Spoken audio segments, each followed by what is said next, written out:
ਸਤਿ ਸ਼੍ਰੀ ਅਕਾਲ। ਤੁਸੀਂ ਜੁੜੇ ਹੋਏ ਹੋ ਪੰਜਾਬੀ ਰੇਡੀਓ ਯੂਐਸਏ ਦੇ ਨਾਲ ਤੇ ਮੈਂ ਹਾਂ ਪ੍ਰਵੀਨ ਸ਼ਰਮਾ ਲੈ ਕੇ ਹਾਜ਼ਰ ਹਾਂ ਪ੍ਰੋਗਰਾਮ ਖਬਰ ਤੇ ਨਜ਼ਰ। ਖਬਰ ਤੇ ਨਜ਼ਰ ਪ੍ਰੋਗਰਾਮ ਦੇ ਵਿੱਚ ਕਈ ਅਹਿਮ ਤੇ ਕਈ ਖਾਸ ਖਬਰਾਂ ਨੂੰ ਲੈ ਕੇ ਚਰਚਾ ਕਰਨ ਲਈ ਜੁੜ ਚੁੱਕੇ ਨੇ ਮਿੰਟੂ ਗੁਰਸਰੀਆ ਜੀ। ਮਿੰਟੂ ਜੀ ਸਤਿ ਸ਼੍ਰੀ ਅਕਾਲ, ਸਵਾਗਤ ਹੈ ਜੀ ਪੰਜਾਬੀ ਰੇਡੀਓ ਯੂਐਸਏ ਤੇ। ਜੀ ਸ਼ੁਕਰੀਆ ਸਾਰਿਆਂ ਨੂੰ, ਸਤਿ ਸ੍ਰੀ ਅਕਾਲ ਜੀ। ਜੀ ਅੱਜ ਦਿਨ ਮੰਗਲਵਾਰ 26 ਦਸੰਬਰ 2023 11 ਪੋ ਨਾਨਕ ਸ਼ਾਹੀ ਸੰਮਤ 555 ਸਪਾਂਸਰ ਕਰਦੇ ਨੇ ਖਾਲਸਾ ਇੰਸ਼ੋਰੈਂਸ ਏਜੰਸੀ ਵਾਲੇ, ਜਿਨ੍ਹਾਂ ਤੋਂ ਤੁਸੀਂ ਹਰ ਤਰੀਕੇ ਦੀ ਇੰਸ਼ੋਰੈਂਸ ਲੈ ਸਕਦੇ ਹੋ। ਇੰਸ਼ੋਰੈਂਸ ਬਾਰੇ ਪਤਾ ਕਰਨ ਦੇ ਲਈ ਇਹਨਾਂ ਦਾ ਨੰਬਰ ਹੈ 468 272 2500। ਇਹ ਪਿਛਲੇ 3 ਦਹਾਕਿਆਂ ਤੋਂ ਵੱਧ ਸਮੇਂ ਤੋਂ ਇੰਸ਼ੋਰੈਂਸ ਬਿਜ਼ਨਸ ਦੇ ਵਿੱਚ ਨੇ, ਸ਼ਾਨਦਾਰ ਸੇਵਾਵਾਂ ਦੇ ਰਹੇ ਨੇ। ਅਮਰੀਕਾ ਭਰ ਦੇ ਵਿੱਚ ਇੰਸ਼ੋਰੈਂਸ ਕਰਦੇ ਨੇ। ਅੱਜ ਹੀ ਡਾਇਲ ਕਰੋ 468 272 2500। ਟਰਕੀਅਨ ਇਮੀਗ੍ਰੇਸ਼ਨ ਲਾ ਫਰਮ ਵਾਲੇ ਜੇ ਟਰਕੀਅਨ ਅਟਾਰਨੀ ਟਰਕੀਅਨ ਦੇ ਨਾਲ ਤੁਸੀਂ ਯੂਐਸ ਇਮੀਗ੍ਰੇਸ਼ਨ ਬਾਬਤ ਕੋਈ ਵੀ ਸਲਾਹ ਕਰਨੀ ਹੈ, ਕੋਈ ਵੀ ਸਵਾਲ ਪੁੱਛਣਾ ਹੈ ਤੇ ਇਹਨਾਂ ਦਾ ਨੰਬਰ ਹੈ 415 909 0503। Krishan Dharota Yuba City, Baljinder Singh Nij Woodland, Paramjit Kaur Angi Vacaville, Pritpal Singh Sidhu Fresno, GNU ਵਾਲੇ ਟਰੱਕ ਵਾਸ਼ ਕਰਦੇ ਨੇ, ਆਇਲ ਚੇਂਜ ਕਰਦੇ ਨੇ, 에ਅਰ ਬ੍ਰੇਕਾਂ ਦਾ ਕੰਮ ਤਸੱਲੀ ਬਖਸ਼ ਕਰਦੇ ਨੇ, ਨਵੇਂ ਪੁਰਾਣੇ ਟਾਇਰ ਵੀ ਇਹਨਾਂ ਤੋਂ ਮਿਲਦੇ ਨੇ। ਲੋਕੇਸ਼ਨ ਹੈ ਸੈਂਤਾਨੇਲਾ ਦੀ, ਨਿੰਮਾ ਸਹੋਤਾ ਦੇ ਨਾਲ ਗੱਲ ਕੀਤੀ ਜਾ ਸਕਦੀ ਹੈ 209 277 0113 ਤੇ। MK market, Kashmir Singh Sacramento, Jassi Gill, Bhupinder Singh, Nirmal Singh, Sandhu family Bakersfield ਤੋਂ। ਇਹਨਾਂ ਸਾਰੇ ਹੀ ਸਪਾਂਸਰਸ ਦਾ ਬਹੁਤ-ਬਹੁਤ ਧੰਨਵਾਦ। ਤੇ ਜੇਕਰ ਤੁਸੀਂ ਵੀ ਪੰਜਾਬੀ ਰੇਡੀਓ ਯੂਐਸਏ ਦੇ ਇਹਨਾਂ ਪ੍ਰੋਗਰਾਮਾਂ ਨੂੰ ਸਪਾਂਸਰ ਕਰਨਾ ਚਾਹੁੰਦੇ ਹੋ ਤਾਂ ਸਟੂਡੀਓ ਦਾ ਨੰਬਰ ਹੈ 408 272 5200। ਪ੍ਰੋਗਰਾਮ ਖਬਰ ਤੇ ਨਜ਼ਰ ਨੂੰ ਤੁਸੀਂ ਇਸ ਵੇਲੇ ਸੁਣ ਰਹੇ ਹੋ AM FM ਸਟੇਸ਼ਨਸ ਦੇ ਨਾਲ ਰੇਡੀਓ ਸੈੱਟ ਤੇ, ਨੈਟ ਤੇ, mobile app, social media platforms, Facebook, YouTube ਤੇ ਸੁਣ ਰਹੇ ਹੋ, ਦੇਖ ਰਹੇ ਹੋ। ਸਾਰਿਆਂ ਦਾ ਹੀ ਪ੍ਰੋਗਰਾਮ ਖਬਰ ਤੇ ਨਜ਼ਰ ਦੇ ਵਿੱਚ ਸਵਾਗਤ ਹੈ। ਮਿੰਟੂ ਜੀ, ਖਬਰਾਂ ਦੇ ਵੱਲ ਆਈਏ। ਸੁਖਬੀਰ ਦੇ ਬਿਆਨ ਤੇ ਭਾਜਪਾ ਨੇ ਕੋਈ ਵੱਡਾ ਵਿਰੋਧ ਜਤਾਇਆ ਜੀ।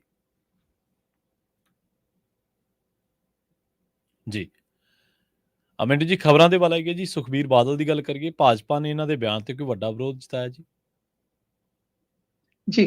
ਦੇਖੋ, ਸੁਖਬੀਰ ਬਾਦਲ ਦੇ ਬਿਆਨ ਤੇ ਕੱਲ ਆਪਾਂ ਉਡਵੀਂ ਜੀ ਗੱਲ ਕੀਤੀ ਸੀਗੀ, ਪਰ ਉਸ ਤੋਂ ਬਾਅਦ ਅੱਜ ਜੇ ਤੁਸੀਂ ਵੇਖੋਗੇ ਤਾਂ ਇਹਨਾਂ ਦੇ ਕੁਝ ਜਿਹੜੇ ਇੱਥੋਂ ਦੇ ਵੱਡੇ ਲੀਡਰ ਆ, ਉਹਨਾਂ ਨੇ ਇਹਦੇ ਤੇ ਕਰੜਾ ਪ੍ਰਤੀਕਰਮ ਦਿੱਤਾ। ਹਰਜੀਤ ਗਰੇਵਾਲ ਨੇ ਤੇ ਤੰਜੀਆ ਕੱਸਦਿਆਂ ਹੋਇਆ ਇਹ ਆਖਿਆ ਕਿ ਇਸ ਤਰ੍ਹਾਂ ਬਿਆਨਾਂ ਦੇ ਨਾਲ ਸੱਤਾ ਨਹੀਂ ਜੇ ਮਿਲਣੀ ਤੁਹਾਨੂੰ।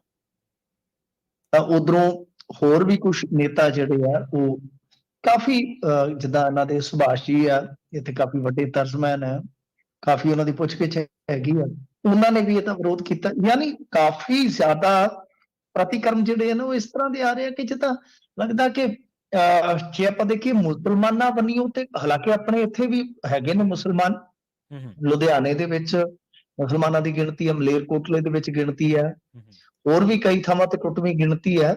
ਵਸੋਂ ਦੇ ਅਨੁਪਾਤ ਦੇ ਵਿੱਚ ਆਪਾਂ ਦੇਖੀਏ ਤੇ ਕੋਈ ਗਿਣਤੀ ਜਿਹੜੀ ਆ ਉਹ ਇੱਕ ਹੋਂਦ ਵਾਲੀ ਗਿਣਤੀ ਤੇ ਹੈਗੀ ਆ ਨਾ, ਹੁਣ ਤੇ ਉਹਨਾਂ ਦੀ ਵੀ ਇੱਥੇ, ਪਰ ਇਧਰੋਂ ਕੋਈ ਬਿਆਨ ਨਹੀਂ ਆਇਆ।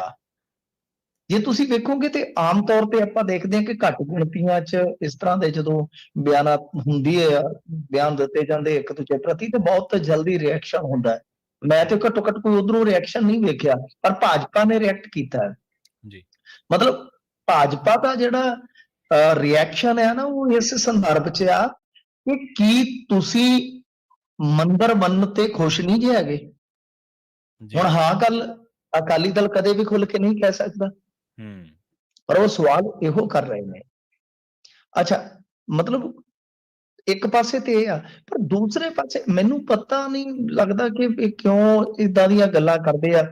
ਅੱਛਾ, ਜਿਹੜਾ ਬਿਆਨ ਸੀ, ਬਿਆਨ ਕੀ ਸੀਗਾ ਕਿ ਦੇਖੋ ਜੀ ਸਾਨੂੰ ਇਕੱਠੇ ਰਹਿਣ ਦੀ ਜ਼ਰੂਰਤ ਆ, ਸਿੱਖ ਜੇ ਮਜ਼ਬੂਤ ਆ ਤੇ ਸਿੱਖਾਂ ਦੀ ਮਤਲਬ ਕਿ ਪੁੱਛਗਿੱਛ ਆ ਤੇ 2% ਨੇ ਮਹਿਜ਼, ਮੁਸਲਮਾਨ 18% ਆ।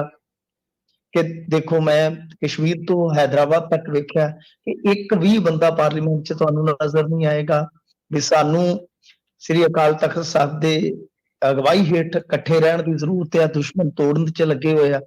ਹੁਣ ਗੱਲਾਂ ਤੇ ਬਹੁਤ ਨੇ, ਨਾਲ ਇਹ ਕਹਿ ਦਿੱਤਾ ਕਿ ਮੁਸਲਮਾਨ ਆਪਦੀ ਲੜਾਈ ਨਹੀਂ ਲੜ ਸਕੇ ਬਾਬਰੀ ਮਸਜਿਦ ਵਾਲੇ ਮਾਮਲੇ 'ਚ, ਤੇ ਜੇ ਕੋਈ ਤੁਹਾਨੂੰ ਭੌਂ ਕੇ ਮੁਸਲਮਾਨ ਆਗੂ ਕਹੇ ਕਿ ਹਰ ਕੀ ਪੌੜੀ ਦੇ ਵਿੱਚ ਤੁਸੀਂ ਕਿਹੜੀ ਲੜਾਈ ਜਿੱਤ ਕੇ ਆਏ ਜੀ, ਗੰਗੂ ਮੱਠ ਦੇ ਮਾਮਲੇ 'ਚ ਤੁਸੀਂ ਕਿਹੜੀ ਲੜਾਈ ਜਿੱਤ ਕੇ ਆਏ ਜੇ, ਫਿਰ ਤੁਹਾਨੂੰ ਮਿਰਚਾਂ ਲੱਗਣਗੀਆਂ ਕਿ ਮੁਸਲਮਾਨ ਸਾਨੂੰ ਇਸ ਤਰ੍ਹਾਂ ਦੇ ਆ।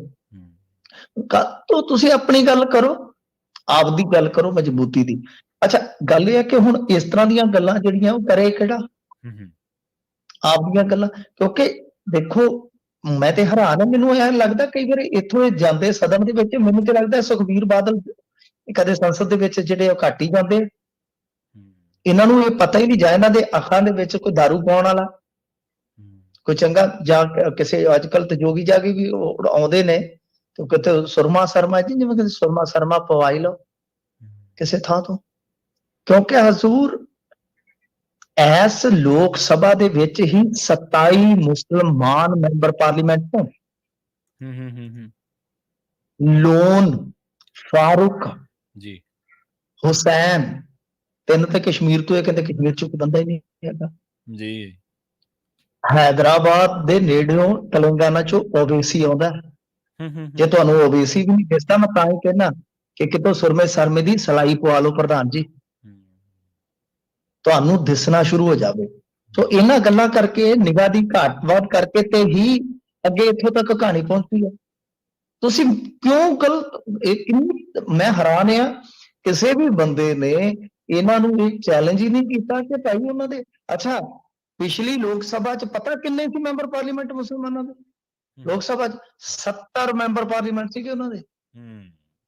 ਇਹ ਤਾਂ ਹੁਣ ਭਾਜਪਾ ਕਿਉਂਕਿ ਵੱਡੀ ਪਾਰਟੀ ਬਣ ਗਈ, ਭਾਜਪਾ ਟਿਕਟ ਘੱਟ ਦਿੰਦੀ ਹੈ ਮੁਸਲਮਾਨ ਨੂੰ, ਉਹਨਾਂ ਦੀ ਨੁਮਾਇੰਦਗੀ ਘਟ ਗਈ, ਪਰ ਬਾਵਜੂਦ ਇਸ ਦੇ 27 ਮੈਂਬਰ ਪਾਰਲੀਮੈਂਟ ਨੇ। ਤੁਸੀਂ ਕਹਿੰਦੇ ਹੋ ਕਿ ਉਹਨਾਂ ਦਾ ਮੈਂਬਰ ਪਾਰਲੀਮੈਂਟ ਕੋਈ ਦੀਦਾ ਹੀ ਨਹੀਂ ਮੈਨੂੰ। ਗੱਲ ਇਹ ਆ ਕਿ ਇਸ ਤਰ੍ਹਾਂ ਦੀਆਂ ਗੱਲਾਂ ਜਿਹੜੀਆਂ ਉਹ ਨਹੀਂ ਕਰਨੀਆਂ ਚਾਹੀਦੀਆਂ। ਇਹਨਾਂ ਨੇ ਬਿਨਾਂ ਗੱਲ ਤੋਂ ਇਹ ਛੇੜ ਲਿਆ। ਬਾਕੀ ਭਾਜਪਾ ਵਾਲਿਆਂ ਦਾ ਤੁਹਾਨੂੰ ਕੋਈ ਪਤਾ ਹੀ ਆ, ਉਹ ਅੱਜ ਇਹਨਾਂ ਨੂੰ ਐ ਮਿਹਣੇ ਹੁੰਦੇ ਆ, ਕੱਲ ਨੂੰ ਹੋ ਸਕਦਾ ਸੁਖਬੀਰ ਦੇ ਬਗਲਗੀਰ ਵੀ ਹੋ ਜਾਣ। ਉਹਨਾਂ ਦਾ ਕੀ ਆ, ਇਹ ਇਹਨਾਂ ਨੂੰ ਕੌਣ ਪੁੱਛਦਾ? ਇਹ ਗਰੇਵਾਲ ਹੋਰੀ ਉਦੋਂ ਵੀ ਬੜਾ ਪਿੱਟਦੇ ਹੁੰਦੇ ਸੀ, ਕਿਸਾਨੀ ਅੰਦੋਲਨ ਵੇਲੇ ਕਿੰਨਾ ਪਿੱਟਦੇ ਹੁੰਦੇ ਸੀ। ਮੈਂ ਤੁਹਾਨੂੰ ਕਹਿੰਦਾ ਹੁੰਦਾ ਸੀਗਾ ਕਿ ਜਾਨੀ ਜੁਨੀ ਉਹਨਾਂ ਨੂੰ ਕਿਸੇ ਨੇ ਨਹੀਂ ਪੁੱਛਣਾ। ਤੇ ਜਦੋਂ ਮੋਦੀ ਸਾਹਿਬ ਨੇ 8:30 ਐਲਾਨ ਕੀਤਾ ਸੀ, ਉਦੋਂ ਮੈਨੂੰ ਦੱਸੋ ਗਰੇਵਾਲ ਤੋਂ ਪੁੱਛਿਆ ਸੀ ਕਿ ਹਾਂਜੀ ਗਰੇਵਾਲ ਸਾਹਿਬ ਰਾਜਪੁਰੇ ਹੋ ਤੁਸੀਂ, ਚਾਹ ਚੂ ਪੀਤੀ ਜੇ ਕਿ ਮੈਂ ਕਰਦੇ ਐਲਾਨ? ਇਹਨਾਂ ਨੂੰ ਕੌਣ ਪੁੱਛਦਾ? ਇਹਨਾਂ ਨੂੰ ਇਹ ਮੇਲੇ 'ਚ ਚੱਕੀ ਰਹੇ ਤਾਂ ਕੀ ਆ। ਸੋ ਖੈਰ, ਪਰ ਗੱਲ ਇਹ ਆ ਕਿ ਸੁਖਬੀਰ ਸਿੰਘ ਬਾਦਲ ਨੂੰ ਵੀ ਬੋਲਣ ਲੱਗਿਆ ਨਾ ਥੋੜਾ ਵੇਖਣਾ ਚਾਹੀਦਾ ਆਸਾ ਪਾਸਾ। ਜੀ ਜੀ ਮਿੰਟੂ ਜੀ, ਅਗਲੀ ਖਬਰ ਦੇ ਵੱਲ ਵਧੀਏ ਤੇ ਆਪਾਂ ਗੱਲ ਕਰੀਏ ਆਪਣੇ ਸੁਖਬੀਰ ਦੇ ਬਿਆਨ ਤੋਂ ਬਾਅਦ ਕਾਂਗਰਸ ਦੀ। ਰਾਜਾ ਵੜਿੰਗ ਨੇ ਸਿੱਧੂ ਨੂੰ ਕੋਈ ਅਸਿੱਧੀ ਚੇਤਾਵਨੀ ਦਿੱਤੀ ਹੈ ਜੀ। ਦੇਖੋ, ਇਹ ਰਾਜਾ ਵੜਿੰਗ ਤਾਂ ਕਹਿ ਹੀ ਦਿੰਦੇ ਆ ਜਿੱਥੇ ਵੀ ਜਾਂਦੇ, ਨਾਂ ਤੇ ਲੈਂਦੇ ਨਹੀਂ ਉਹ ਨਵਜੋਤ ਸਿੰਘ ਸਿੱਧੂ ਦਾ। ਬਸ ਵੀ ਜਾਬਤੇ ਚ ਰਹੋ ਜੀ, ਤੁਹਾਡੇ ਤੇ ਕਾਰਵਾਈ ਹੋਏਗੀ। ਅੱਜ ਵੀ ਇਹਨਾਂ ਦੀ ਪੀਏਸੀ ਦੀ ਮੀਟਿੰਗ ਸੀਗੀ ਤੇ ਉਸ ਮੀਟਿੰਗ ਚ ਵੜਨ ਤੋਂ ਪਹਿਲਾਂ ਇਹਨਾਂ ਨੇ ਇੱਥੇ ਆਖਿਆ ਕਿ ਬਈ ਜਿਹੜੇ ਤੁਹਾਡੇ ਨਿੱਜੀ ਵਿਚਾਰ ਆ, ਤੁਸੀਂ ਪਾਰਟੀ ਫੋਰਮ ਤੋਂ ਨਹੀਂ ਰੱਖ ਸਕਦੇ ਤੁਸੀਂ, ਤੇ ਜੇ ਤੁਸੀਂ ਨਿੱਜੀ ਵਿਚਾਰ ਇੰਨੇ ਜ਼ਿਆਦਾ ਰੱਖਣੇ ਤੇ ਇੱਥੋਂ ਨਿਕਲੋ, ਪਾਰਟੀ ਛੱਡੋ। ਤੇ ਲੋਕਾਂ ਨੇ ਕਿਆਫਾ ਇਹੋ ਲਾਇਆ ਕਿ ਨਵਜੋਤ ਸਿੰਘ ਸਿੱਧੂ ਨੂੰ ਆਖਣ ਡਏ ਨੇ ਰਾਜਾ ਵੜਿੰਗ। ਚਲੋ ਹਾਂ, ਗੱਲ ਹੋ ਗਈ ਆ, ਠੀਕ ਠਾਕ ਆ, ਬਸ ਉਧਰ ਨੂੰ ਚਲੇ ਗਏ। ਪੀਏਸੀ ਮੇਨ ਗੱਲ ਤੇ ਇਹ ਹੈ ਕਿ ਪੀਏਸੀ ਚੋਂ ਕੀ ਨਿਕਲਿਆ? ਨਵਜੋਤ ਸਿੰਘ ਸਿੱਧੂ ਵੀ ਉੱਥੇ ਗਿਆ ਸੀ, ਰਵਨੀਤ ਬਿੱਟੂ ਵੀ ਪਹੁੰਚ ਗਿਆ, ਇਹ ਸਾਰੇ ਹੀ ਗਏ ਸਨ, ਪ੍ਰਤਾਪ ਬਾਜਵਾ ਵੀ, ਰਾਜਾ ਵੜਿੰਗ ਵੀ।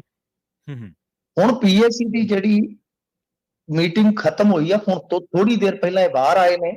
ਇਹਨਾਂ ਨੇ ਇੱਕ ਗੱਲ ਕਹੀ ਆ ਕਿ ਸਾਡੀ ਹਾਈਕਮਾਨ ਨਾਲ ਲੋਕ ਸਭਾ ਚੋਣਾਂ ਤੇ ਚਰਚਾ ਹੋਈ ਆ, ਅਸੀਂ ਆਪਣੇ ਓਪੀਨੀਅਨ ਦੇ ਦਿੱਤੇ ਨੇ। ਫਿਰ ਆਖ ਦਿੱਤਾ ਕਿ ਅਨੁਸ਼ਾਸਨ ਤੋੜਨ ਵਾਲੇ ਤੇ ਕਾਰਵਾਈ ਹੋਏਗੀ। ਪਰ ਮੈਂ ਕਦੇ ਕਦੇ ਹੱਸਦਾ ਹੁੰਦਾ ਕਿ ਇਹ ਸ਼ਬਦ ਜਦੋਂ ਬੋਲਦੇ ਆ ਨਾ ਬਾਜਵਾ ਸਾਹਿਬ ਤੇ ਵੜਿੰਗ ਸਾਹਿਬ, ਤੇ ਅਨੁਸ਼ਾਸਨ ਜਿਹੜਾ ਨਾ ਉਹ ਆਪ ਆਪਣੇ ਆਪ ਦੇ ਵਿੱਚ ਨਾ ਮੁਸਕਰਾਉਂਦਾ, ਮੁੰਦ ਮੁਸਕਰਾਉਂਦਾ ਉਹ, ਕਿਉਂਕਿ ਆਪ ਹੀ ਇੱਕ ਦਿਨ ਆਖਣ ਡਏ ਸੀਗੇ ਕਿ ਖੜਗੇ ਸਾਹਿਬ ਨੇ ਸਾਨੂੰ ਕਿਹਾ ਕਿ ਕੋਈ ਅਲਾਇੰਸ ਸੰਬੰਧੀ ਜਾ ਕੇ ਪਬਲਿਕ ਦੇ ਵਿੱਚ ਬਿਆਨਬਾਜ਼ੀ ਨਹੀਂ ਕਰੇਗਾ, ਤੇ ਸਭ ਤੋਂ ਪਹਿਲਾਂ ਬਿਆਨਬਾਜ਼ੀ ਇਹਨਾਂ ਨੇ ਕੀਤੀ ਸੀਗੀ ਮੁੜ ਕੇ ਭੌਂਕੇ। ਤਾਂ ਖੈਰ ਗੱਲ ਇਹ ਆ ਕਿ ਭਾਈ ਹੁਣ ਇਹਨਾਂ ਨੇ ਜਿਹੜੀ ਜਾਣਕਾਰੀ ਦਿੱਤੀ ਆ, ਬਾਕੀ ਬਾਜਵਾ ਸਾਹਿਬ ਨੇ ਸਿੱਧੀ ਗੱਲ ਕਹਿ ਦਿੱਤੀ ਕਿ ਭਾਈ ਬੰਦ ਕਮਰਾ ਮੀਟਿੰਗ ਹੋਈ ਆ, ਬੰਦ ਕਮਰੇ ਮੀਟਿੰਗ 'ਚ ਬਹੁਤ ਗੱਲਾਂ ਹੁੰਦੀਆਂ, ਤੁਹਾਨੂੰ ਸਾਰੀਆਂ ਨਹੀਂ ਦੱਸੀਆਂ ਜਾ ਸਕਦੀਆਂ। ਪਰ ਨਵਜੋਤ ਸਿੰਘ ਸਿੱਧੂ ਵਾਲੀ ਜਿਹੜੀ ਕਹਾਣੀ ਆ ਉਹ ਤਾਂ ਉੱਥੇ ਦੀ ਉੱਥੇ ਖਲੋਤੀ ਆ ਕਿ ਕੀ ਕੋਈ ਉੱਥੇ ਮਸਲਾ ਉੱਠਿਆ ਜਾਂ ਨਹੀਂ ਉੱਠਿਆ। ਪਰ ਇਹਨਾਂ ਨੇ ਆ ਕੇ ਇੱਕ ਗੱਲ ਕਹਿ ਦਿੱਤੀ ਹੈ ਕਿ ਫਾਈਨਲ ਕੁਛ ਨਹੀਂ ਹੋਇਆ। ਹਾਂ, ਇੱਕ ਸੁਰ ਜ਼ਰੂਰ ਰਾਜਾ ਵੜਿੰਗ ਦਾ ਬਦਲਿਆ ਹੋਇਆ ਹੈ। ਰਾਜਾ ਵੜਿੰਗ ਇਹ ਕਹਿ ਰਹੇ ਨੇ ਕਿ ਜੀ ਬਾਕੀ ਪਾਰਟੀ ਹਾਈਕਮਾਂਡ ਦਾ ਅਸੀਂ ਆਪਣੇ ਓਪੀਨੀਅਨ ਦੇ ਦਿੱਤੇ ਆ ਤੇ ਸਾਨੂੰ ਉਹਨਾਂ ਨੇ ਯਕੀਨ ਦਵਾਇਆ ਕਿ ਅਸੀਂ ਕਦਰਦਾਨੀ ਕਰਾਂਗੇ, ਪਰ ਬਾਕੀ ਜੋ ਬਈ ਉਹ ਕਰਨਗੇ ਠੀਕ ਆ। ਮਤਲਬ ਕਿ ਦੋਵੇਂ ਰਸਤੇ ਖੁੱਲੇ ਆ ਕਿ ਇਤਰਾਜ਼ ਇਹਨਾਂ ਨੇ ਜਤਾ ਦਿੱਤੇ ਆ, ਜਾਂ ਦਿਲ ਦੀ ਗੱਲ ਹੈ ਨਾ, ਗੱਲ ਦਿਲ ਦੀ ਦੱਸ ਸੱਜਣਾ, ਹੂੰ, ਹੂੰ, ਉਹ ਗੱਲ ਦਿਲ ਦੀ ਦੱਸ ਦਿੱਤੀ ਆ, ਪਰ ਹੁਣ ਉਸ ਗੱਲ ਤੇ ਅੱਗੇ ਫੈਸਲਾ ਕੀ ਲੈਣਾ ਹੈ, ਉਸ ਗੱਲ ਤੇ ਗਾਂ ਇਹ ਗੱਲ ਦੂਜੀ ਨਹੀਂ ਕਰਨਗੇ, ਇਹ ਵੀ ਇਹਨਾਂ ਨੇ ਵਿੱਚ ਗੁੰਜਾਇਸ਼ ਰੱਖ ਦਿੱਤੀ ਆ। ਤੇ ਹਾਂ, ਜੀ। ਨਵਜੋਤ ਸਿੰਘ ਸਿੱਧੂ ਜਿਸ ਤਰ੍ਹਾਂ ਅੱਜ ਕੱਲ ਕਾਫੀ ਜ਼ਿਆਦਾ ਸਰਗਰਮ ਆ, ਹੂੰ, ਹੂੰ, ਮੰਨ ਲਓ ਕੋਈ ਹੋ ਸਕਦਾ ਉਤਲ ਪੁਤਲ ਹੋਵੇ ਤੇ ਉਹਦੇ ਵਿੱਚੋਂ ਨਵਜੋਤ ਸਿੰਘ ਸਿੱਧੂ ਦਾ ਕੋਈ ਆਪਾਂ ਨਵਾਂ ਫੈਸਲਾ ਵੇਖ ਸਕਦੇ ਆ, ਉਹ ਕੀ ਹੋਏਗਾ ਉਹ ਚਲੋ ਦੇਖਦੇ ਆ। ਪਰ ਜਿਸ ਤਰ੍ਹਾਂ ਦੀ ਸਰਗਰਮੀ ਆ ਤੇ ਜਿਸ ਤਰ੍ਹਾਂ ਦੀ ਵਿਰੋਧਤਾ ਹੈ, ਉਹ ਕਾਫੀ ਕੁਝ ਇੱਕ ਤਰ੍ਹਾਂ ਨਾਲ ਕਹਿ ਲਓ ਕਿ ਭਵਿੱਖ ਵਾਸਤੇ ਤੈਅ ਕਰਦੀ ਆ ਕਿ ਕੁਝ ਵੀ ਹੋ ਸਕਦਾ। ਹੂੰ, ਹੂੰ। ਜੀ, ਜੀ। ਤੇ ਅਗਲੀ ਖਬਰ ਦੇ ਵੱਲ ਵਧੀਆ ਮਿੰਟੂ ਜੀ ਗੱਲ ਕਰੀਏ, ਆਪ ਵਿਧਾਇਕ ਦੀ ਇੱਕ ਹੋਰ ਆਮ ਆਦਮੀ ਪਾਰਟੀ ਦੇ ਵਿਧਾਇਕ ਤੇ ਕੋਈ ਦੋਸ਼ ਲੱਗੇ ਨੇ? ਦੇਖੋ, ਇਹਨਾਂ ਦੇ ਦੋਸ਼ ਲੱਗਦੇ ਹੀ ਰਹਿੰਦੇ ਆ, ਇਹਨਾਂ ਤੇ ਕਿਹੜਾ ਦੋਸ਼ ਹੈ ਜਿਹੜਾ ਨਹੀਂ ਲੱਗਾ। ਇਹਨਾਂ ਥੋੜੇ ਜਿਹੇ ਸਮੇਂ ਦੇ ਦੌਰਾਨ ਹੂੰ, ਹੂੰ, ਕੋਈ ਨਾ ਕੋਈ ਇਹਨਾਂ ਦਾ ਕਲੇਸ਼ ਪਿਆ ਹੀ ਰਹਿੰਦਾ ਹੈ। ਇਹ ਹੁਣ ਇੱਕ ਹੈਗਾ ਉੱਥੇ ਜਗਰਾਉਂ ਦੇ ਵਿੱਚ ਕੌਂਸਲ ਦਾ ਪ੍ਰਧਾਨ, ਜੀ। ਉਸ ਤੋਂ ਬਾਅਦ ਇਹ ਇੱਕ ਪੋਸਟਰ ਲਾਉਂਦਾ, ਇਹਨੂੰ ਬਰਖਾਸਤ ਕਰ ਦਿੱਤਾ ਗਿਆ ਸੀਗਾ। ਹੂੰ, ਹੂੰ, ਇਹਨੇ ਉਸ ਪੋਸਟਰ ਦੇ ਵਿੱਚ ਕਿਹਾ ਕਿ ਸਫਾਈ ਕਰਮੀਆਂ ਦੇ ਹੱਕ ਦੇ ਵਿੱਚ ਖੜਾ ਹੋਇਆ, ਤਾਂ ਮੈਨੂੰ ਇਹਨਾਂ ਨੇ ਡਿਸਮਿਸ ਕੀਤਾ ਹੈ। ਮੈਂ ਮਤਲਬ ਕਿ ਸਰਬਜੀਤ ਮਾਨੂਕੇ ਦੇ ਮਾਮਲੇ 'ਚ, ਕੋਠੀ ਵਾਲੇ ਮਾਮਲੇ 'ਚ, ਹੂੰ, ਹੂੰ, ਉਹਦੇ 'ਚ ਇੱਕ ਭੂਮਿਕਾ ਨਿਭਾਈ ਸੀ, ਤਾਂ ਮੈਨੂੰ ਸਜ਼ਾ ਮਿਲੀ ਆ। ਟੁੱਟੀਆਂ ਸੜਕਾਂ ਬਣਾਉਣ ਦੀ ਸਜ਼ਾ ਮਿਲੀ ਆ, ਜੀ।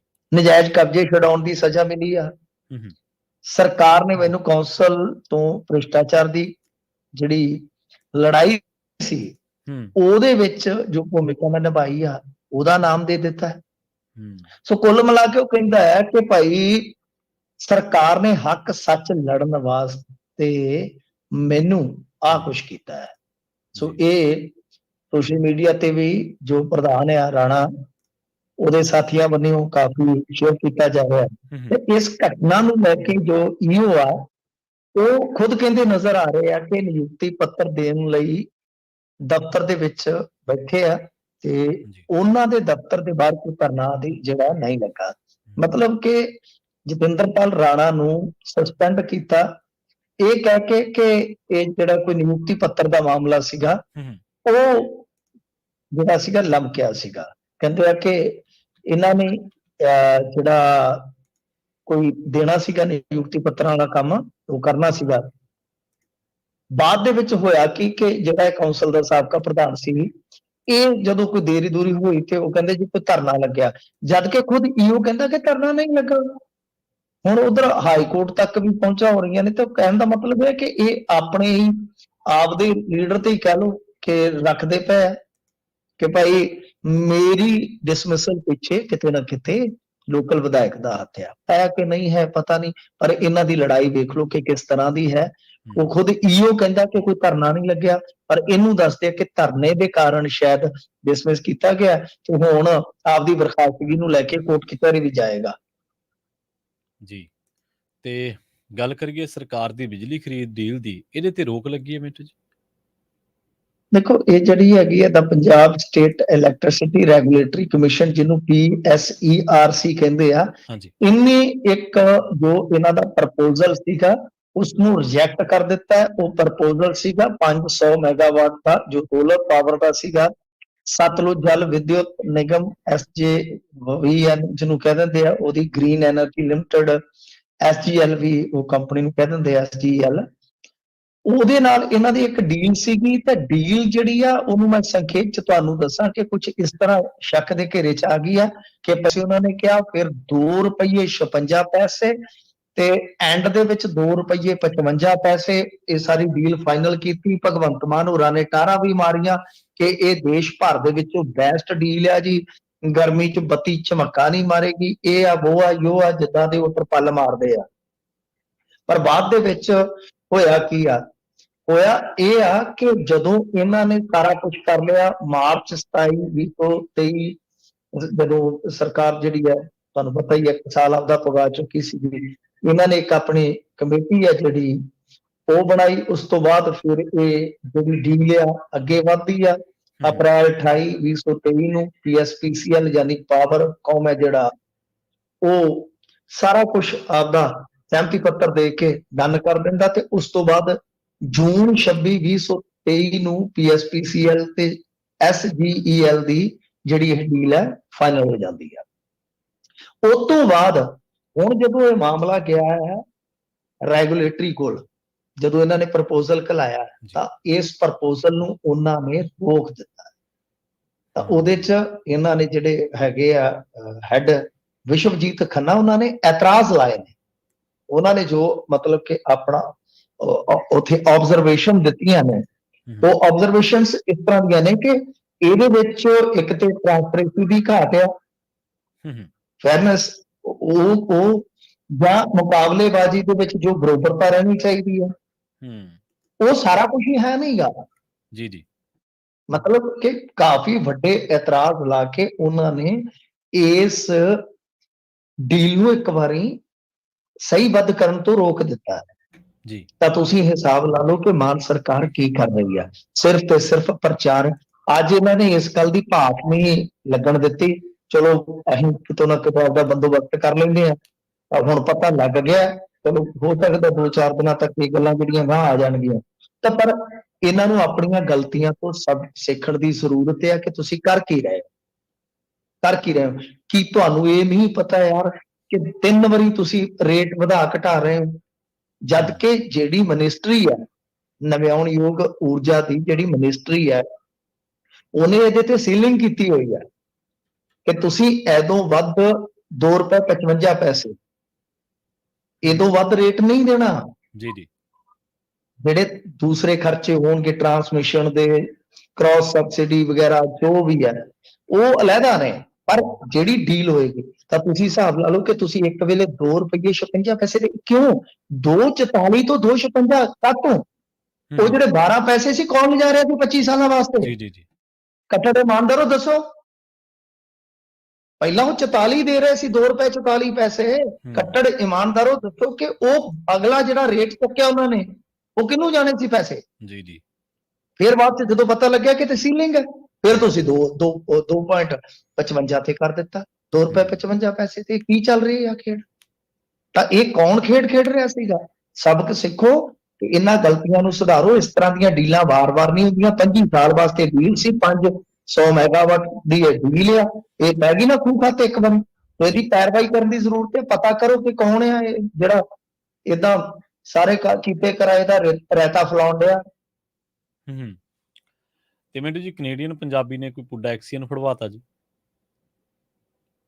ਹਾਂਜੀ, ਦੇਖੋ ਇਹ ਦੁਖੀ ਹੋਇਆ ਵਿਚਾਰਾ, ਕੋਈ ਉਹਦਾ ਦਾ ਐਕਸੀਅਨ ਕੀ ਕਰ ਰਿਹਾ ਸੀਗਾ। ਇਹ ਕੋਈ ਹੈਗਾ ਸੀਗਾ ਉੱਥੇ ਦਰਬਾਰ ਸਾਹਿਬ ਦੇ ਲਾਗੇ, ਇਹਨੂੰ ਬੂਥ ਮਿਲਿਆ ਸੀਗਾ ਵੇਰਕਾ ਦੇ ਬੂਥ ਤੇ। ਤੁਸੀਂ ਸਮਝਦੇ ਨਾ, ਨਿੱਕੀਆਂ ਨਿੱਕੀਆਂ ਬਣੀਆਂ ਹੁੰਦੀਆਂ ਕਾਰਨਰ ਤੇ ਦੁਕਾਨਾਂ ਜੀਆਂ, ਹਾਂਜੀ ਹਾਂਜੀ, ਉਹਦੇ ਤੋਂ ਇਹ ਪ੍ਰੋਡਕਟ ਮਿਲਦੇ ਨੇ। ਤੇ ਜਿਹੜੇ ਵੱਡੇ ਸ਼ਹਿਰ ਉਹਨਾਂ ਦੇ ਵਿੱਚ ਬਹੁਤ ਵਿਕਰੀ ਹੈ ਨਾ ਦੀ, ਚੰਡੀਗੜ੍ਹ, ਮੋਹਾਲੀ, ਅੰਮ੍ਰਿਤਸਰ, ਇਸ ਤਰ੍ਹਾਂ ਦੇ ਸ਼ਹਿਰਾਂ ਦੇ ਵਿੱਚ ਬਹੁਤ ਵਿਕਰੀ ਹੁੰਦੀ ਹੈ, ਬਹੁਤ ਕੰਮ ਚੱਲਦਾ ਹੈ ਇਨਫੈਕਟ ਸਵੇਰੇ ਤੇ ਖਾਸ ਤੌਰ ਤੇ। ਖੈਰ, ਇਹ ਬੰਦਾ ਜਿਹਨੂੰ ਇਹ ਅਲਾਟ ਹੋਇਆ ਸੀਗਾ, ਇਹ ਵਿਚਾਰਾ ਚਲੋ ਆਪਦਾ ਇਹਦਾ ਕੋਈ ਕੰਮ ਕਰ ਸੈੱਟ ਬਹਿ ਗਿਆ ਤੇ ਕੈਨੇਡਾ ਆ ਗਿਆ। ਉਸ ਤੋਂ ਬਾਅਦ ਇਹਦਾ ਬਾਪ ਉਸ ਬੂਥ ਨੂੰ ਸੰਭਾਲਣ ਲੱਗ ਪਿਆ। ਤੇ ਇਹ ਜਿਹੜਾ ਹਲਕਾ ਹੋਇਆ ਐਕਸੀਅਨ ਆ, ਇਹਨੂੰ ਪਤਾ ਨਹੀਂ ਕਿੰਨਾ ਕੁ ਥੌ ਉੱਡਿਆ। ਇਹ ਉਹਨੂੰ ਕਹਿੰਦਾ ਸੀਗਾ ਕਿ ₹20,000 ਮਹੀਨੇ ਦਾ ਦੇ ਮੈਨੂੰ ਜੇ ਚਲਾਉਣਾ। ਅੱਛਾ, ₹1,00,000 ਤੱਕ ਲੈ ਗਿਆ, ਮੁੜ ਕੇ ਫੇਰ ₹20,000 ਮਹੀਨਾ ਦੇ। ਹਲਕ ਹੋਇਆ ਸੀ ਨਾ। ਇਹਨਾਂ ਵਾਸਤੇ ਰੈਬੀਜ਼ ਦਾ ਟੀਕਾ ਵੀ ਨਹੀਂ ਨਾ ਬਣਿਆ। ਕੁੱਤੇ ਦੇ ਵੱਡੇ ਦਾ ਹੱਲ ਹੈਗਾ ਰੈਬੀਜ਼ ਦਾ ਟੀਕਾ ਲਾ ਲਓ ਹਲਕਾ ਦਾ। ਜਿਹੜੇ ਇਹ ਨੇ, ਇਹ ਜਿਹੜੇ ਕੁੱਤੇ ਦੇ ਵੱਡੇ ਆ, ਇਹਨਾਂ ਦਾ ਕੋਈ ਹੱਲ ਨਹੀਂ ਹੈਗਾ, ਹਲਕਾ ਹੋ ਜਾਂਦਾ ਇਹਨਾਂ। ਐਸਾ ਹਲਕਾ ਹੈ ਜਿਹਦਾ ਦੁਨੀਆ ਤੇ ਕੋਈ ਇਲਾਜ ਨਹੀਂ ਹੈਗਾ। ਸੋ ਕਹਿੰਦਾ 20,000 ਫੇਰ ਦੇ। ਅੱਛਾ, ਉਹਨਾਂ ਨੇ ਫਿਰ ਸ਼ਿਕਾਇਤ ਕੀਤੀ ਆ, ਹੁਣ ਫੜਿਆ ਗਿਆ ਪਰ ਬੰਨ ਕੇ ਰਮਾਲ ਮੂੰਹ ਤੇ ਹੁਣ ਖਲੋਤਾ।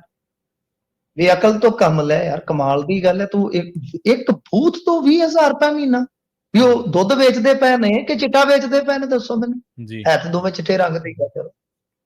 ਉਹਨਾਂ ਨੇ ਚਿੱਟਾ ਵੇਚਣਾ, ਉੱਥੇ ਵੀ ਦਿਹਾੜੀ ਦਾ 50-60 ਦਾ ਵੇਚ ਦੇਣਗੇ। ਵੀ 50-60 ਦਾ ਜੇ ਵੇਚਿਆ ਤੇ ਉਹਦੇ ਤੋਂ 30-40 ਕਮਾ ਲੈਣਗੇ।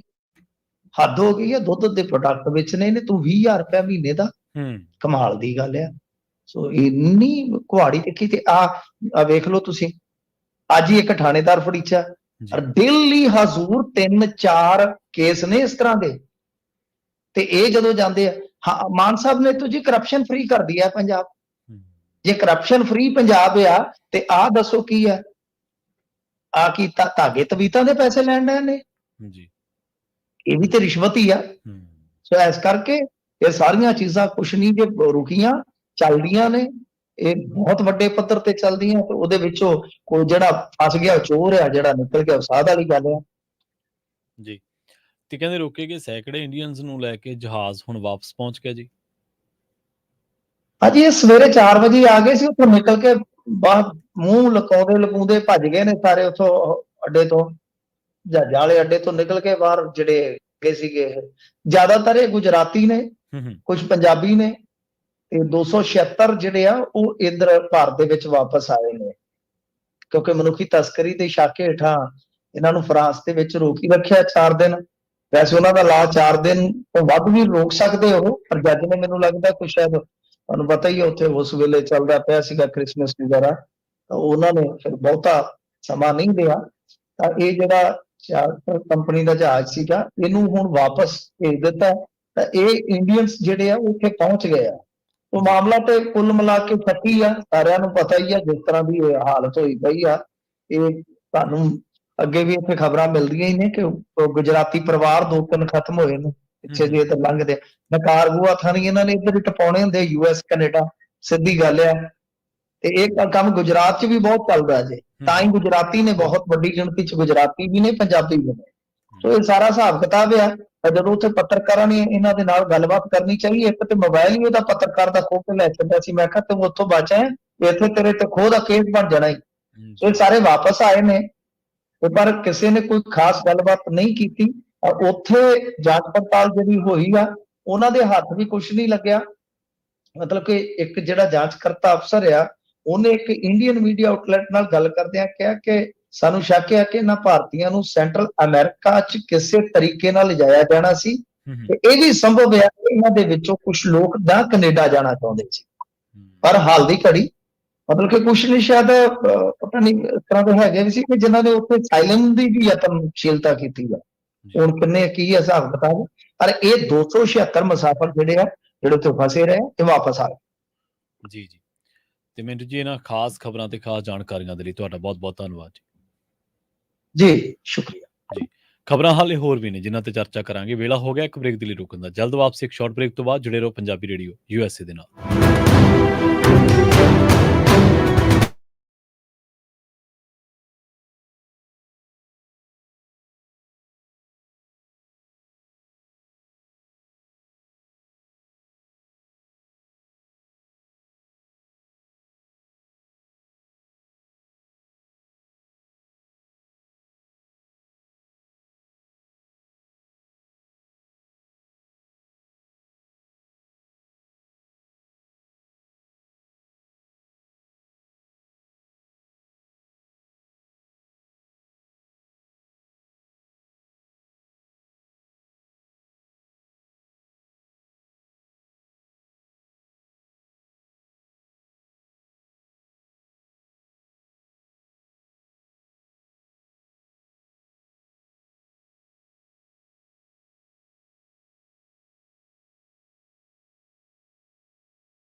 ਬ੍ਰੇਕ ਤੋਂ ਬਾਅਦ ਇੱਕ ਵਾਰ ਮੁੜ ਤੋਂ ਤੁਹਾਡਾ ਸਾਰਿਆਂ ਦਾ ਸਵਾਗਤ ਹੈ ਪ੍ਰੋਗਰਾਮ ਖਬਰ ਤੇ ਨਜ਼ਰ ਦੇ ਵਿੱਚ। ਤੁਸੀਂ ਜੁੜੇ ਹੋਏ ਹੋ ਪੰਜਾਬੀ ਰੇਡੀਓ ਯੂਐਸਏ ਦੇ ਨਾਲ ਤੇ ਆਪਾਂ ਰੁਖ ਕਰਦੇ ਹਾਂ ਕੁਝ ਹੋਰ ਅਹਿਮ ਖਬਰਾਂ ਦਾ। ਰਿਪੋਰਟ ਦੇ ਵਿੱਚ ਆਪਾਂ ਚਰਚਾ ਕੀਤੀ ਸੀ ਪਹਿਲਵਾਨਾਂ ਦੇ ਸੰਘਰਸ਼ ਦੇ ਬਾਰੇ, ਪਹਿਲਵਾਨਾਂ ਦੇ ਨਾਲ ਜੋ ਕੁਝ ਹੋਇਆ, ਬੀਤਿਆ, ਵਾਪਰਿਆ ਉਹਦੇ ਬਾਰੇ ਤੇ ਇਹਦੇ ਵਿੱਚ ਪੋਲਿਟਿਕਸ ਕਿਵੇਂ ਹੋਈ, ਇਹਦੀ ਬੈਕਗਰਾਉਂਡ ਕੀ ਸੀ, ਹੋਰ ਵੱਖ-ਵੱਖ ਪਹਿਲੂਆਂ ਨੂੰ ਆਪਾਂ ਲੈ ਕੇ ਚਰਚਾ ਕੀਤੀ ਸੀ। ਹੁਣ ਇੱਕ ਹੋਰ ਖਬਰ ਆ ਰਹੀ ਹੈ, ਪਹਿਲਵਾਨ ਜਿਹੜੇ ਵਿਨੇਸ਼ ਫੋਗਾਟ ਨੇ ਉਹਨਾਂ ਨੇ ਖੇਲ ਰਤਨ ਉਹਨਾਂ ਨੂੰ ਮਿਲਿਆ ਸੀਗਾ ਤੇ ਅਰਜੁਨ ਅਵਾਰਡ ਉਹ ਮੋੜ ਦਿੱਤੇ ਨੇ। ਵਰਲਡ ਚੈਂਪੀਅਨਸ਼ਿਪ ਤਗਮਾ ਜੇਤੂ ਮਹਿਲਾ ਪਹਿਲਵਾਨ, ਔਰਤ ਪਹਿਲਵਾਨ ਵਿਨੇਸ਼ ਫੋਗਾਟ ਨੇ ਬ੍ਰਿਜ ਭੂਸ਼ਣ ਸ਼ਰਨ ਸਿੰਘ ਦੇ ਵਫਾਦਾਰ ਸੰਜੇ ਸਿੰਘ ਦੀ ਭਾਰਤੀ ਕੁਸ਼ਤੀ ਫੈਡਰੇਸ਼ਨ ਦੇ ਪ੍ਰਧਾਨ ਵਜੋਂ ਚੋਣ ਦਾ ਵਿਰੋਧ ਕਰਦਿਆਂ ਆਪਣਾ ਖੇਲ ਰਤਨ ਤੇ ਅਰਜੁਨ ਅਵਾਰਡ ਸਰਕਾਰ ਨੂੰ ਮੋੜ ਦਿੱਤਾ ਹੈ। ਵਿਨੇਸ਼ ਨੇ ਪ੍ਰਧਾਨ ਮੰਤਰੀ ਨਰਿੰਦਰ ਮੋਦੀ ਨੂੰ ਪੱਤਰ ਲਿਖ ਕੇ ਰੋਸ ਜਤਾਇਆ। ਇਸ ਤੋਂ ਪਹਿਲਾਂ ਓਲੰਪਿਕ ਤਗਮਾ ਜੇਤੂ ਬਜਰੰਗ ਪੂਨੀਆ ਤੇ ਡੈਫ ਓਲੰਪਿਕਸ ਦੇ ਜਿਹੜੇ ਚੈਂਪੀਅਨ ਨੇ ਵਰਿੰਦਰ ਸਿੰਘ ਯਾਦਵ, ਉਹਨਾਂ ਨੇ ਵੀ ਪਿਛਲੇ ਦਿਨੀ ਆਪਣੇ ਪਦਮ ਸ੍ਰੀ ਅਵਾਰਡ ਜਿਹੜੇ ਆ ਉਹ ਵਾਪਸ ਕੀਤੇ ਸਨ। ਹੁਣ ਉਸ ਤੋਂ ਬਾਅਦ ਜਿਹੜੀ ਆਪਾਂ ਇੱਕ ਹੋਰ ਇਹਦੇ ਚ ਗੱਲ ਐਡ ਕਰਦੇ ਚੱਲੀਏ, ਇੱਕ ਅਪਡੇਟ ਐਡ ਕਰਦੇ ਚੱਲੀਏ, ਉਹ ਇਹ ਹੈ ਕਿ ਕੇਂਦਰੀ ਜਿਹੜਾ ਖੇਡ ਮੰਤਰਾਲਾ ਉਹਨੇ ਭਾਰਤੀ ਕੁਸ਼ਤੀ ਫੈਡਰੇਸ਼ਨ WFI ਨੂੰ ਮੁਅੱਤਲ ਕਰ ਦਿੱਤਾ ਹੈ। ਔਰਤ ਪਹਿਲਵਾਨਾਂ ਦੁਆਰਾ ਜਨਵਰੀ-ਜੂਨ ਦੇ ਦੌਰਾਨ ਕੀਤੇ ਗਏ ਸੰਘਰਸ਼ ਤੇ ਇਸ ਮਹੀਨੇ ਫੈਡਰੇਸ਼ਨ ਦਾ ਨਵਾਂ ਪ੍ਰਧਾਨ ਚੁਣੇ ਜਾਣ ਤੋਂ ਬਾਅਦ ਪ੍ਰਗਟਾਏ ਗਏ ਰੋਸ ਕਰਕੇ ਸੰਭਵ ਹੋ ਸਕਿਆ। ਇਹ ਔਰਤ ਪਹਿਲਵਾਨਾਂ ਦੇ ਸੰਘਰਸ਼ ਦੀ ਜਿੱਤ ਹੈ ਕਿ ਖੇਡ ਮੰਤਰਾਲੇ ਨੂੰ ਨਵੇਂ ਪ੍ਰਧਾਨ ਤੇ ਉਸ ਦੀ ਟੀਮ, ਜਿਸ ਨੂੰ ਕੁਸ਼ਤੀ ਫੈਡਰੇਸ਼ਨ ਦੇ ਸਾਬਕਾ ਪ੍ਰਧਾਨ ਅਤੇ ਉੱਤਰ ਪ੍ਰਦੇਸ਼ ਦੇ ਕੇਸਰਗੰਜ ਹਲਕੇ ਤੋਂ ਭਾਰਤੀ ਜਨਤਾ ਪਾਰਟੀ ਦੇ ਲੋਕ ਸਭਾ ਮੈਂਬਰ ਬ੍ਰਿਜ ਭੂਸ਼ਣ ਸ਼ਰਨ ਸਿੰਘ ਦੀ ਹਮਾਇਤ ਹਾਸਲ ਸੀ, ਉਸ ਨੂੰ ਮੁਅੱਤਲ ਕਰਨਾ ਪਿਆ। ਜਿਵੇਂ ਆਪਾਂ ਅੰਦੋਲਨ ਦੀ ਗੱਲ ਕੀਤੀ ਸੀ ਕਿ ਇਹਨਾਂ ਨੇ, ਜਿਨ੍ਹਾਂ ਦੇ ਵਿੱਚ ਵਿਨੇਸ਼ ਫੋਗਾਟ ਸਨ, ਸਾਕਸ਼ੀ ਮਲਿਕ ਸਨ ਤੇ ਬਜਰੰਗ ਪੂਨੀਆ ਸਨ, ਇਹਨਾਂ ਨੇ ਬ੍ਰਿਜ ਭੂਸ਼ਣ ਸਿੰਘ ਦੇ ਵਿਰੁੱਧ ਜਿਨਸੀ ਸ਼ੋਸ਼ਣ ਦੇ ਦੋਸ਼ ਲਾਉਂਦਿਆਂ ਉਸ ਦੇ ਵਿਰੁੱਧ ਕਾਰਵਾਈ ਕਰਵਾਉਣ ਦੇ ਲਈ ਅੰਦੋਲਨ ਸ਼ੁਰੂ ਕੀਤਾ ਸੀ।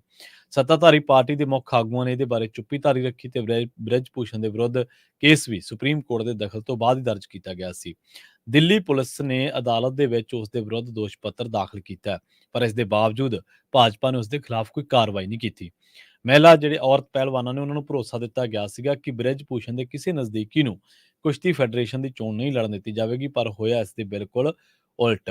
ਨਵਾਂ ਚੁਣਿਆ ਗਿਆ ਪ੍ਰਧਾਨ ਸੰਜੇ ਸਿੰਘ ਨਾ ਸਿਰਫ ਬ੍ਰਿਜ ਭੂਸ਼ਣ ਸਿੰਘ ਦਾ ਵਫਾਦਾਰ ਹੈ, ਬਲਕਿ ਉਸ ਦੇ ਨਾਲ ਜਿੱਤ ਸਮੇਂ ਜ਼ਿਆਦਾ ਹਾਰ ਬ੍ਰਿਜ ਭੂਸ਼ਣ ਦੇ ਗਲੇ ਦੇ ਵਿੱਚ ਉਹਦੇ ਨਾਲ ਜ਼ਿਆਦਾ ਦਿਖਾਈ ਦਿੱਤੇ। ਬ੍ਰਿਜ ਭੂਸ਼ਣ ਦੇ ਪੁੱਤਰ ਪ੍ਰਤੀਕ ਭੂਸ਼ਣ ਨੇ ਵੀ ਪੋਸਟਰ ਚੁੱਕਿਆ ਹੋਇਆ ਸੀਗਾ ਤੇ ਉਹ ਵੀ ਕਹਿੰਦਾ ਸੀਗਾ ਕਿ ਕੁਸ਼ਤੀ ਫੈਡਰੇਸ਼ਨ ਦੇ ਵਿੱਚ ਉਹਨਾਂ ਦੇ ਪਰਿਵਾਰ ਦਾ ਦਬਦਬਾ ਹੈ ਤੇ ਦਬਦਬਾ ਕਾਇਮ ਰਹੇਗਾ। ਤੇ ਉਸ ਤੋਂ ਬਾਅਦ ਨਿਰਾਸ਼ ਹੋਏ ਪਹਿਲਵਾਨਾਂ ਦੇ ਆਗੂਆਂ ਦੇ ਵਿੱਚੋਂ ਸਾਕਸ਼ੀ ਮਲਿਕ ਨੇ ਕੁਸ਼ਤੀ ਦੇ ਵਿੱਚੋਂ ਸੰਨਿਆਸ ਲੈਣ ਦਾ ਐਲਾਨ ਕੀਤਾ। ਬਜਰੰਗ ਪੂਨੀਆ ਨੇ ਪਦਮ ਸ੍ਰੀ ਪੁਰਸਕਾਰ ਵਾਪਸ ਕਰਨ ਦਾ ਐਲਾਨ ਕੀਤਾ ਤੇ ਉਹ ਪ੍ਰਧਾਨ ਮੰਤਰੀ ਦੀ ਰਿਹਾਇਸ਼ ਤੇ ਵੀ ਗਏ ਸਨ। ਉੱਥੇ ਉਹਨਾਂ ਨੂੰ ਮਿਲਣ ਨਹੀਂ ਦਿੱਤਾ ਗਿਆ ਤੇ ਉਸ ਤੋਂ ਬਾਅਦ ਆਪਾਂ ਦੇਖਿਆ ਕਿ ਉਹ ਫੁੱਟਪਾਥ ਤੇ ਉਹ ਪੁਰਸਕਾਰ ਰੱਖ ਕੇ ਜਿਹੜਾ ਉਹ ਵਾਪਸ ਆ ਗਏ ਸਨ।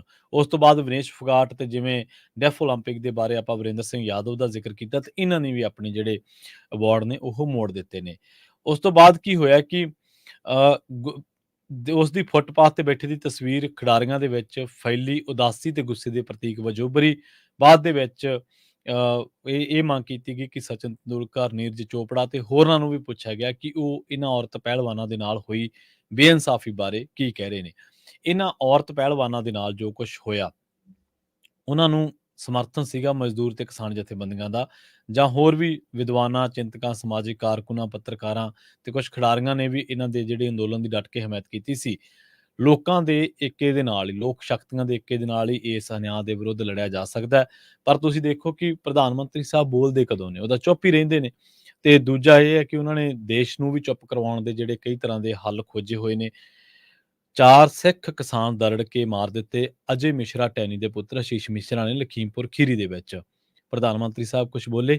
ਨਹੀਂ ਬੋਲੇ। ਉਹਨਾਂ ਦੇ ਮੰਤਰੀ ਨੂੰ ਕੈਬਨਿਟ ਦੇ ਵਿੱਚੋਂ ਲਾਇਆ ਗਿਆ? ਨਹੀਂ ਲਾਇਆ ਗਿਆ। ਬ੍ਰਿਜ ਭੂਸ਼ਣ ਸ਼ਰਨ ਸਿੰਘ ਤੇ ਇਲਜ਼ਾਮ ਲੱਗੇ ਕਿ ਉਹਨੂੰ ਬਾਹਰ ਕੱਢਿਆ ਗਿਆ, ਉਹਦੀ MP ਬਰਖਾਸਤ ਹੋਈ? ਨਹੀਂ ਹੋਇਆ।